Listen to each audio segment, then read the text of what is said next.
जय हिंद, नमस्कार। Career wing पर आपका बहुत बहुत स्वागत है। क्लास 12th वालों का आज केमिस्ट्री का एग्ज़ाम हुआ था, उन्हीं का आंसर है। ठीक, सेट ए और बी मैं बहुत ही जल्द लाने का प्रयास करूँगा। ये सेट सी का है। ओके, जितने लोगों का भी सेट सी था अपना अपना आंसर मिला सकते हैं। सेट ए और बी मैं बहुत ही जल्द ला दूँगा। ओके, देखिए इसमें अपन ऐसे क्वेश्चंस को कवर करेंगे जो वन लाइनर है, साथ में न्यूमेरिकल का क्वेश्चन, क्योंकि पूरे का पूरा डेरिवेशन वाला कराओ बोलोगे भाई वो संभव नहीं है, क्योंकि वीडियो बहुत ज़्यादा लंबा चला जाएगा, 1-1.5 घंटा पार हो जाएगा, तो कोई मतलब नहीं होगा। नेक्स्ट एग्ज़ाम भी है, उसको भी देखना पड़ेगा।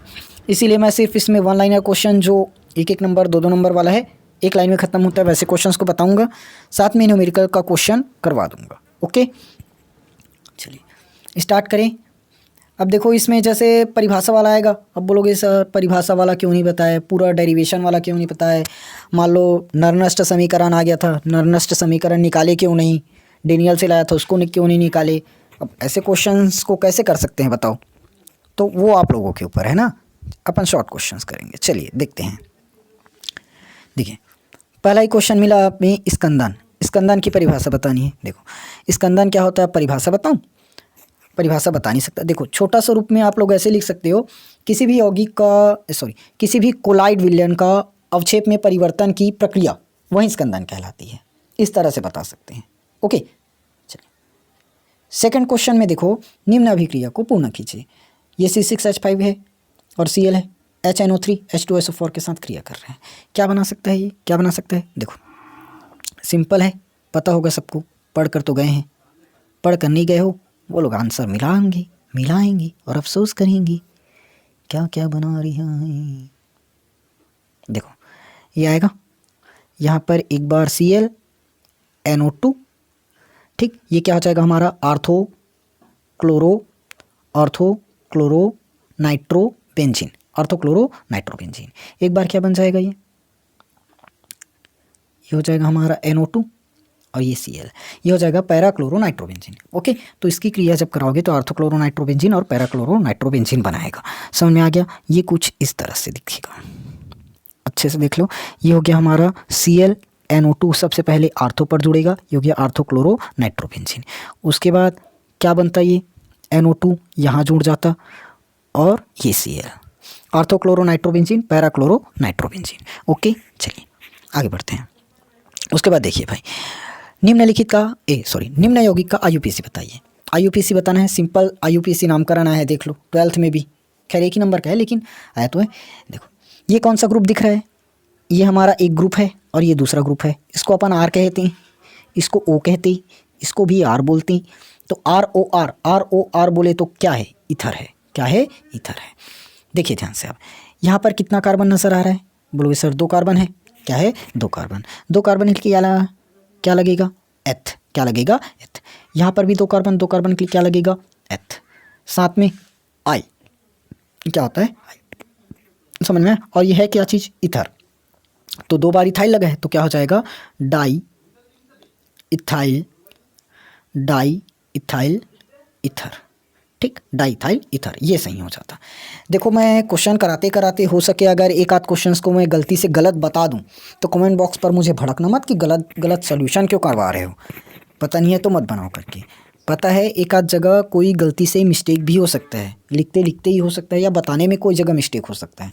तो आप लोग कमेंट बॉक्स पर उसको चुपचाप सुधार देना, यहाँ पर आपने गलत बताया, ये इसका आंसर ऐसे होगा, ऐसे नहीं होगा करके, ताकि बाकी और जो भी स्टूडेंट्स इस वीडियो को देखेंगे तो उनको आंसर अपना सही पता चल सके। हाँ यहाँ पर गलत था, वो सही है, यानी कि हमने जो बनाया वही सही था, वो खुद गलत बताए। ओके, तो मैं मान रहा हूँ कि मैं भी कहीं पर गलत कर सकता हूँ, उसको आप लोग सुधार सकते हैं।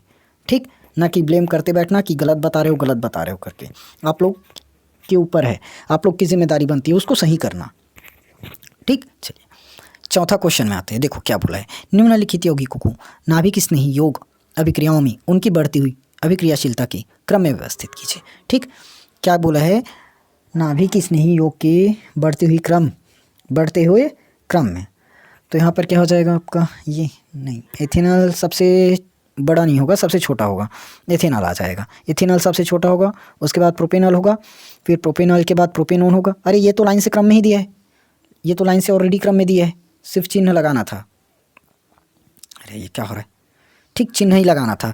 देखो ये हम जानते हैं जो इलेक्ट्रॉन का घनत्व है, इलेक्ट्रॉन का घनत्व है वो प्लस आई प्रभाव बढ़ने के साथ बढ़ता ही है, प्लस आई प्रभाव के साथ बढ़ता है। ठीक, तो ये उसी क्रम में आगे देखते हैं।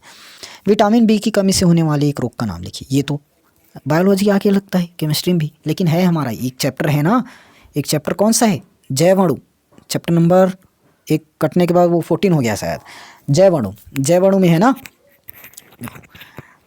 ये तो बायोलॉजी का तरह से है लेकिन केमिस्ट्री में भी है, इसको बताना थी। देखो विटामिन बी की कमी से होने वाले एक रोग का नाम लिखिए। तो विटामिन बी से मेरे ख्याल से बेरी बेरी रोग होगा। ठीक, बेरी बेरी। जितना भी केमिस्ट्री लायक है मैं उसको करा देता हूँ, अगर गलत होगा तो बता देना ना। निम्नलिखित अभिक्रिया की वेग स्थिरांक की इकाई एवं कोटि ज्ञात कीजिए। देखो वेग स्थिरांक की इकाई और कोटि ज्ञात करनी है भाई। अब वेग स्थिरांक की इकाई और कोटि कैसे निकलेगी, ध्यान समझना। हमें रिएक्शन दे रखा है, क्या दिया है, reaction C2H5Cl gas, C2H4 gas, HCl gas. वेग दे रखा है, ये वेग दे रखा है कि C2H5Cl। अब ध्यान समझिए, हमें निकालना क्या है, इकाई और कोटि। तो देखो इकाई और कोटि कैसे निकलता है, इकाई और कोटि कैसे निकलता है, यही तो हमारा वेग है। क्या, वेग स्थिरांक की इकाई और कोटि बतानी है। तो ध्यान से देखो, इसके पावर में कुछ नज़र आ रहा है, कुछ नहीं है मतलब 1 है, कुछ नहीं मतलब 1। तो इसकी कोटि कितनी मिल गई, 1। यानी कि अभिक्रिया कौन सी कोटि का है, प्रथम कोटि। देखो कुछ नहीं है मतलब 1 है ना, तो n इक्वल टू कितना मिला, n इक्वल टू 1 आया, और 1 आता है तो कौन सी होगा, प्रथम कोटि की अभिक्रिया। क्या होगी, प्रथम कोटि की अभिक्रिया। ओके, और प्रथम कोटि अभिक्रिया का जो इकाई है, वेग स्थिरांक की इकाई, वो क्या होता है, सबको पता होगा, सेकेंड इनवर्स। सब पढ़ कर गए हो, अभी हाल ही में तो पढ़े हो, आज सुबह ही। ठीक, सुबह पढ़ कर गए थे ना पेपर में, कि बिना पढ़े गए। ठीक, समझ में आया, आया। कुछ नहीं है मतलब 1 है, तो n इक्वल टू 1 हुआ। 1 आएगा मतलब प्रथम कोटि अभिक्रिया, 0 आता तो शून्य कोटि अभिक्रिया, 2 आता तो द्वितीय कोटि अभिक्रिया। प्रथम कोटि अभिक्रिया है तो प्रथम कोटि अभिक्रिया की जो इकाई है वो होता है हमारा सेकेंड इनवर्स। ओके, तो ये बन जाता है आपका आंसर। 7वां नंबर के क्वेश्चन में आ जाते हैं। एनिलीन से ट्राई ब्रोमो एनिलीन कैसे प्राप्त करेंगे, केवल रासायनिक समीकरण लिखिए। देखो अब ऐसे क्वेश्चन क्या बना नहीं पाते, एकदम सिंपल सा क्वेश्चन है। देखो एनिलीन से क्या बनाना है, ट्राई ब्रोमो एनिलीन बनाना है। तो इसके लिए हमें सबसे पहले क्या पता रहना चाहिए, एनिलीन का फॉर्मूला पता रहना चाहिए, स्ट्रक्चर पता रहना चाहिए। ट्राई ब्रोमो एनिलीन का फॉर्मूला स्ट्रक्चर सब पता रहना चाहिए, तभी तो बना पाओगे। इधर चाय बना रहे हो, चाय पत्ती चक्कर ही नहीं पता तो कहाँ से बनेगा, है बहुत गलत एग्जाम्पल था। चलो देखते हैं। क्या बनाना है, एनिलीन से ट्राई ब्रोमो अच्छा aniline aniline aniline aniline aniline ये रहा। देखो NH2। अब देखो गाइड में अगर भाई इसको ऐसे दिए होंगे तो मुझे गलत मत बताना, गाइड में हो सकता है ऐसे दे दिया हो, मैंने ऐसे बना दिया तो कोई गलत नहीं है, नहीं तो फिर से कमेंट करोगे कि गलत बता दिए इसको। हमारे गाइड में तो गोल है और आपने बना दिया इसे। ठीक, ये हो गया, एकदम ज़्यादा लंबा हो गया। ठीक, किसके साथ क्रिया कराओगे, पता है 3Br2 के साथ कराते हैं, और साथ में जल। क्या बनेगा, बनाना क्या है, क्या बनाना है, try bromo aniline NO2 NO2, 1 bromine 2 bromine और 1 ब्रोमीन बन गया। देखो 1 चेंज कर 1 2 3, 3 का मतलब ट्राई, तो ट्राई ब्रोमो 3 बार जुड़ा है तो ट्राई ब्रोमो और एनिलीन। अरे O2 कहाँ से जोड़ दिया, O2 कहाँ से जोड़ दिया, O2 नहीं आएगा।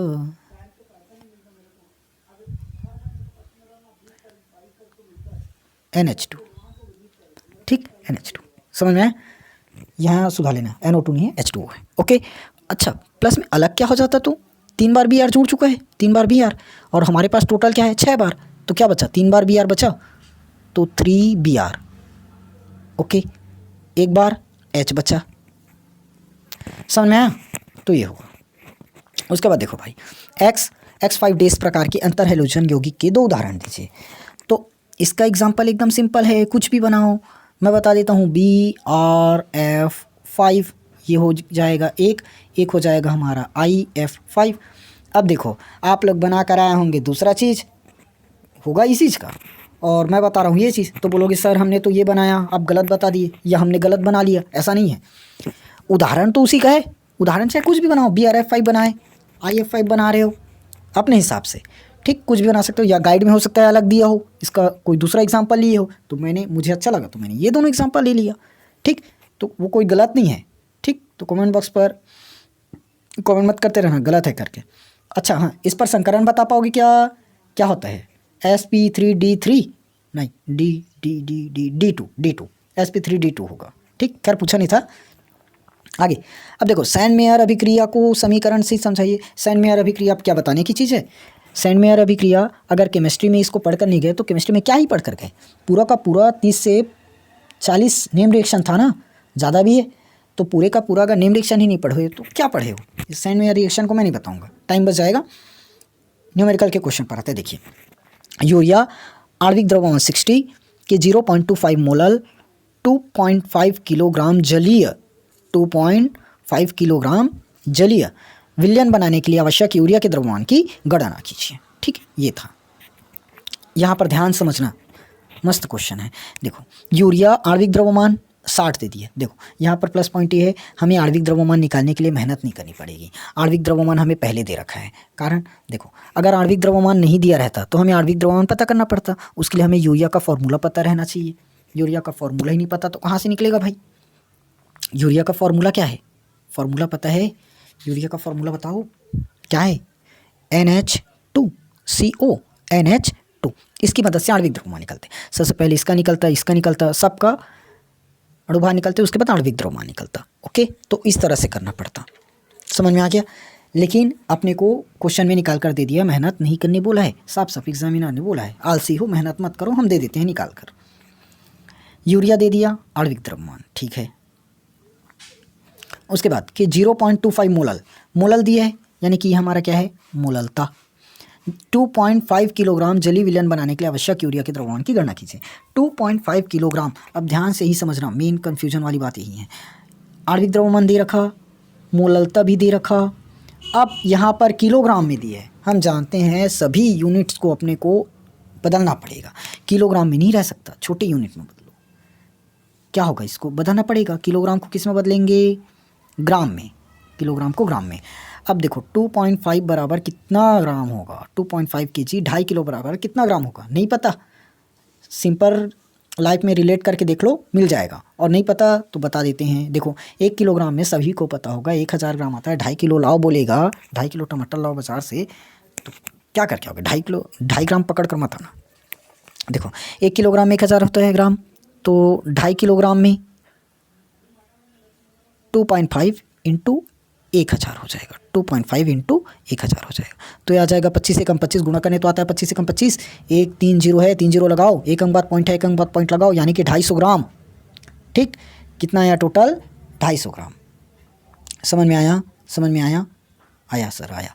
ये हमारा M है और इसको हमने बदल दिया 2.5 किलोग्राम से 250 ग्राम। आ गया समझ में। जलीय विलयन बनाने के लिए आवश्यक यूरिया के द्रव्यमान की गणना कीजिए।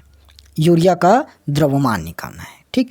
यूरिया हमारा क्या चीज़ है, यूरिया क्या है, विलेय है, क्या है विलेय, इसी को घोलोगे ना तो इसका द्रव्यमान पता करनी है। बात समझ में आई सर, आई सर, आई सर, आई सर। देखो अब हमें विलायक के बारे में कुछ पता है क्या, विलायक भी नहीं पता है, पता है नहीं पता, तो देखो विलायक का द्रव्यमान मैं निकाल देता हूँ। विलायक का द्रव्यमान को किससे दर्शाओगे मेरे भाई, WA से।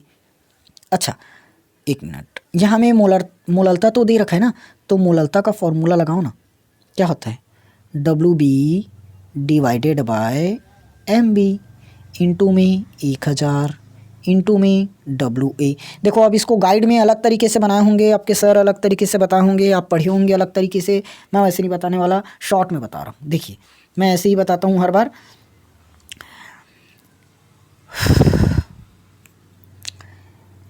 ठीक, WB इंटू 1000 बटे MB इंटू WA।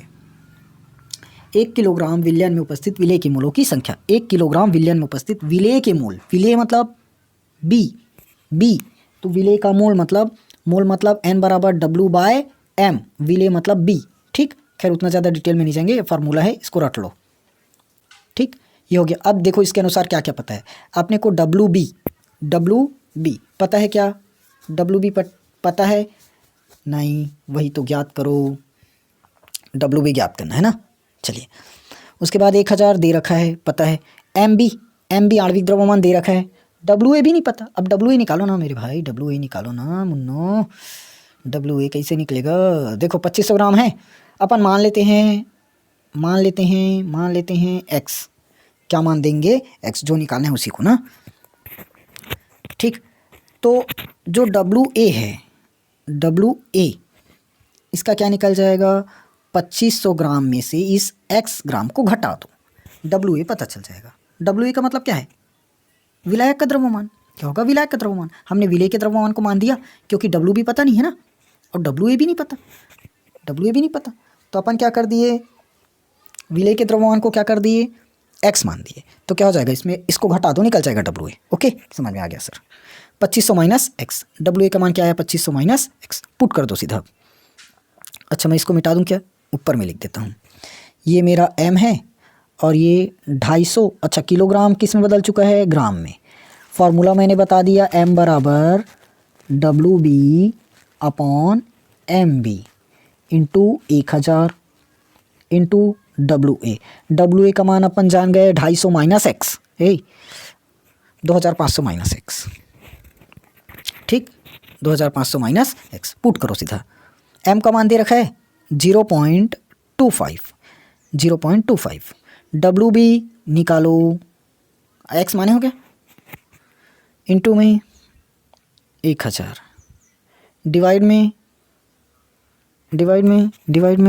MB का मान 60, इंटू में WB का मान क्या निकाले? अरे एक मिनट, ये WA है, WB थोड़ी ना है। WA 250 minus 2500 minus X। ठीक, इसको अब इधर उधर करके सॉल्व करो, क्या आएगा? तो देखो 0.25 था और 60 नीचे में क्या था? 60 2500 माइनस X, तो 60 2500 माइनस X इधर आ जाएगा, और 1000 था वो डिवाइड में आ जाएगा, बराबर WB। ये क्या होगा? ये आ जाएगा X 37 ना। 37 एकदम फिक्स नहीं आएगा, वो 36 पॉइंट कुछ मिलेगा, तो एग्जैक्टली वैल्यू नहीं आएगा, तो 37 मानकर चल सकते हो अप्रॉक्स में। ठीक, राउंड फिगर में। चलिए आगे बढ़ते हैं। पूरा बताना एकदम ज़्यादा टाइम चला जाएगा। देखो वैसे भी बहुत टाइम हो गया है, वीडियो पूरा लास्ट तक ज़रूर देखना, बता रहा हूँ। ठीक, अब इधर का नहीं करवाऊँगा, न्यूमेरिकल बस को करवा देता हूँ। चलिए, अभिक्रिया का अर्धायुकाल क्या है? प्रथम कोटि अभिक्रिया के अर्धायुकाल का निकाल लेना। उसके बाद हार्डी-सुलजे का नियम सबको पता है, इससे क्या निर्धारित होते हैं, सब अच्छे से करके गए। हार्डी-सुलजे का नियम मोस्ट इंपॉर्टेंट क्वेश्चन। ताप बढ़ाने पर भौतिक अधिशोषण क्यों बढ़ता है? करके ही गए होंगे मेरे ख्याल से। IUPAC नाम आ गया। देखो क्या बन जाएगा, यहाँ पर 4 बार है तो 4 बार है, 4 के लिए क्या करते हो? अच्छा, सबसे पहले तो सोडियम का लिखना पड़ेगा क्या? यस, सबसे पहले किसका लिखोगे? सोडियम। उसके बाद 4 बार है तो 4 के लिए टेट्रा। उसके बाद क्या है? साइनाइड, टेट्रा साइनो हो जाएगा, टेट्रा साइनो निकिलेट, वो क्या बोलते हैं उसको, ऑक्सीकरण निकाल लेना। वैसे इसका ऑक्सीकरण सबसे पता चल रहा है 0 आएगा। ये तो लंबा दिख रहा है, इसको निकाल लेना, आप लोग खुद निकाल लेना, अपने गाइड से मिला लेना। ठीक, लॉन्ग दिख रहा है, अपने गाइड से निकाल लेना। ओके, ये हो जाएगा आपका डाइएमीन डाइक्लोरो, 2 बार है तो डाइएमीन डाइक्लोरो, और ये हो जाएगा प्लेटिनियम। क्या होगा? प्लेटिनियम। इसका ऑक्सीकरण निकल जाएगा -1 और माइनस ये, तो टोटल आ जाएगा ये आपका हो सकता है +2। ठीक, आगे बढ़ें। संश्लेषित बहुलक किसे कहते हैं? परिभाषा है, खुद से बनाओगे। अच्छा देखो, एकलक आ गया, ऑप्शनल क्वेश्चन जैसे है। निम्नलिखित बहुलकों के एकलक का नाम लिखिए। नियोप्रीन का जो एकलक है वो क्लोरोप्रीन, नियोप्रीन का एकलक क्लोरोप्रीन, और नाइलॉन 66 ये आपका हो जाएगा नाइलॉन 66 का हेक्सा मेथिलीन डाइएमीन। ठीक, सुधार लेना। आगे क्लोरीन के 3 ऑक्सो अम्लों के नाम, संरचना, सूत्र बना सकते हो। इंपॉर्टेंट क्वेश्चन कई बार आया हुआ है, 2021 में भी आया है, 2021 में भी यही क्वेश्चन आया था। ठीक, निम्नलिखित अभिक्रिया को पूर्ण कीजिए, कर लेना इस बार, क्योंकि इसी टाइप के शायद ऊपर में भी ऐसी तरह से था। परासरण दाब क्या है, इसकी सहायता से आणविक द्रव्यमान ज्ञात करने का सूत्र बना लेना। प्रोटीन का विकृतीकरण किसे कहते हैं, अरे संरचना अपरिवर्तित रहती है। गोलिकाकार प्रोटीन और रेशेदार प्रोटीन में अंतर लिखिए, बन जाएगा। उसके बाद देखो डीडीटी का आईयूपीएसी नाम, डीडीटी का आईयूपीएसी नाम और एक उपयोग लिखना है। डीडीटी नहीं जानते हो। उसके बाद क्या है, क्या होता है जब शुष्क ईथर की उपस्थिति में प्रोबेबिलिटी की खुद से करोगे। ठीक, अब इधर का नहीं बताऊंगा, सीधा न्यूमेरिकल क्वेश्चन पर करेंगे। तांबे के निष्कर्षण में भर्जन की प्रक्रिया का सचित्र वर्णन कीजिए। इसको देख लो। आगे चलते हैं। क्या होता है जब PCl5 को गर्म करते हैं। समुद्री गोताखोर गोताखोर है, गहरे पानी में नाइट्रोजन और ऑक्सीजन की जगह हीलियम O2 के मिश्रण का उपयोग करते हैं। क्यों, क्योंकि अंदर जाते हैं तो दाब क्या होता है, घटता बढ़ता। कमेंट पर बताओ। निम्नलिखित पदों के उदाहरण दीजिए, उदाहरण से समझाइए। शॉर्ट की दोष, चतुष्फल की रिक्ति। अच्छा देखो, जितना क्वेश्चन मैं इधर छोड़ रहा हूँ, इन क्वेश्चंस को अगर बोलोगे तो मैं अन्य सेट में कंप्लीट करा दूंगा ना, A और B सेट में मैं इन क्वेश्चंस को बता दूंगा, लेकिन फिलहाल अभी पॉसिबल नहीं है, बहुत ज़्यादा लॉन्ग हो गया है। इन क्वेश्चंस को अभी करेंगे नहीं, ये मैं आप लोगों को सेट A और B में हो सके तो करवा दूंगा। ठीक, उसके बाद अच्छा ये तो हो गया। देखो उसके बाद क्या बोला है, केवल रासायनिक कैल्शियम एसीटेट का शुष्क आसवन किया जाता है। फॉर्मेल्डिहाइड की क्रिया अमोनिया से कराई जाती है। उसके बाद दी है रिएक्शन, रोजेनमुंड अभिक्रिया, फ्रीडल क्रॉफ्ट एसिटिलीन अभिक्रिया, वुल्फ किश्नर अपचयन। मोस्ट इंपॉर्टेंट क्वेश्चन, इसको बताया भी था। उसके बाद तत्व क्वेश्चन में देखो क्या होता है जब K2Cr2O7, K2Cr2O7 क्या है, पोटेशियम डाइक्रोमेट। H2SO4 की उपस्थिति में एथिल अल्कोहल का ऑक्सीकरण किया जाता है। एसिटिक अम्ल को गर्म किया जाता है। उसके बाद क्लीमेंस अपचयन, गाटर-मंकोच अभिक्रिया, इटार्ड अभिक्रिया। अगर इसका आंसर बोलोगे तो मैं सीधा अब A और B सेट में ही करवाऊंगा। ओके, इसमें अब नहीं बता सकता अभी। उसके बाद देखो क्या दिया है, किसी भी, अरे न्यूमेरिकल आ गया, आंसर बस बताऊं, नहीं आंसर नहीं पड़े। किसी विद्युत अपघट्ट के 0.2 m मोलार विलयन का विशिष्ट प्रतिरोध 5 × 10⁻³ ओम सेंटीमीटर है। विलयन की आणविक चालकता ज्ञात कीजिए। तो सबसे पहले तो आपको आणविक चालकता का सूत्र पता रहना चाहिए। आणविक चालकता का सूत्र पता रहना चाहिए। आणविक चालकता का सूत्र क्या है, 1000 गुणित K/m, ये आणविक चालकता। ठीक, चलिए निकालते हैं एक एक करके। देखो K बराबर विशिष्ट चालकता पता है 1/ρ। तो इसका मान अपने को कितना दे रखा है, देखो विशिष्ट प्रतिरोध क्या दिया है, विशिष्ट प्रतिरोध या फिर प्रतिरोधकता, एक ही बोलते हो। तो विशिष्ट प्रतिरोध कितना दे रखा है, 5 × 10⁻³ ओम सेंटीमीटर। ठीक हो जाएगा। विशिष्ट चालकता K बराबर 1/ρ कर दोगे तो क्या हो जाएगा, इसको भी 1/में लेकर आ जाओ ना, इसको भी 1/, कर दो 10⁻³ तो 1/, हो जाएगा। अगर इसको सॉल्व करोगे तो क्या होगा, ऊपर में 10⁻³ ऊपर में जाकर 100 बन जाएगा, अरे 1000 बन जाएगा सॉरी, और नीचे में 5 है, 5 दूनी 10 यानी कि 200 निकला। ठीक, तो इसका मान टोटल कितना आ गया, ये हमारा क्या है 200 है। ठीक, कितना आया 200। अच्छा इसको भी ऊपर लेकर चलोगे तो ओम इनवर्स सेंटीमीटर। अच्छा कोई समझ में नहीं आ रहा है करके कमेंट मत करना, क्योंकि समझाई वैसे रहा हूँ जैसे समझ में ना आए। ओम इनवर्स सेंटीमीटर इनवर्स होगा। ठीक, अब फॉर्मूला लगा दो, क्या है 1000 × K/m। और यहीं तो हमने K का मान निकाल लिया है, क्या यहीं तो K का मान है, K का मान अब भी निकाले ना। देखो K का मान मैंने क्या बताया, 1/ρ रखो, रख दिए तो 1/ इसको रखे थे तो वही तो निकला K का मान, तो यही K का मान है। ठीक, 1000 गुणित K/m 200 आया ना, तो क्या होगा 1000 गुणित K का मान आया था 200 बटे में m कितना दे रखा है अपने को 0.2। देखो आप पॉइंट से अगर मैं पॉइंट को हटाता हूँ, यहाँ से मैं पॉइंट को काटा तो ऊपर में मुझे फिर से 10 का गुणा करना पड़ जाएगा। 2 पंचे मेरा होगा 10, 2 पंचे 10 और 5 दूनी 10 फिर से बन गया, देख लो और 2 जीरो, और इधर 3 जीरो पहले से है, तो 3 और 3 टोटल 6 जीरो। कितना आ गया टोटल? 6 जीरो, याद रखना। तो कितना आया हमारा 10⁶ ओम इन्वर्स हो जाएगा मात्रक, सेंटीमीटर स्क्वायर और मोल इन्वर्स, ये सही होता।